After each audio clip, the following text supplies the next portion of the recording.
മൂവാറ്റുപുഴ നെടുങ്ങാൽ ശ്രീകൃഷ്ണസ്വാമി ക്ഷേത്രത്തിലെ നൂറ്റാണ്ടുകൾ പഴക്കമുള്ള സ്വർണ്ണ തിരുമുഖം കാണാതായതിൽ ദുരൂഹതയെന്ന് വിശ്വാസികൾ പറയുന്നു. കഴിഞ്ഞ ശനിയാഴ്ചയാണ് തിരുമുഖം നഷ്ടപ്പെട്ട വിവരം ക്ഷേത്ര ഭാരവാഹികൾ പുറത്തുവിട്ടത്. ഭരണസമിതിയുടെ പരാതിയിൽ പോലീസ് അന്വേഷണം തുടങ്ങിയിട്ടുണ്ട്.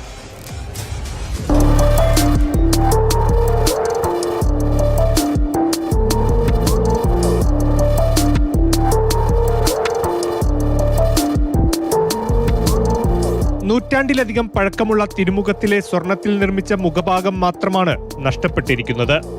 കിരീടം ഉൾപ്പെടെയുള്ള വെള്ളിഭാഗങ്ങൾ വേർപ്പെടുത്തിയ നിലയിൽ ക്ഷേത്രത്തിൽ നിന്ന് കണ്ടെത്തുകയും ചെയ്തു.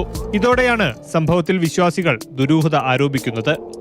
തിരുമുഖം നഷ്ടപ്പെട്ട വിവരം പുറത്തറിയിക്കാൻ വൈകിയെന്നും ആക്ഷേപമുണ്ട്.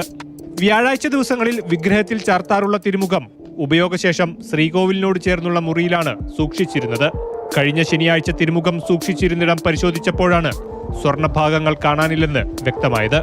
തുടർന്ന് ഭാരവാഹികൾ വിവരം ഊരാഴ്മ കുടുംബത്തെ അറിയിച്ചു. പോലീസിൽ പരാതി നൽകണമെന്ന് ഊരാഴ്മ കുടുംബാംഗങ്ങൾ കർശന നിലപാടെടുത്തതോടെ തിങ്കളാഴ്ച ഭരണസമിതി പരാതി നൽകി.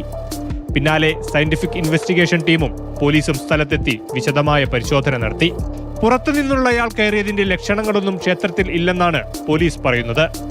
ക്ഷേത്ര ഭാരവാഹികളിൽ നിന്നും ജീവനക്കാരിൽ നിന്നും അന്വേഷണ സംഘം മൊഴിയെടുത്തിട്ടുണ്ട്.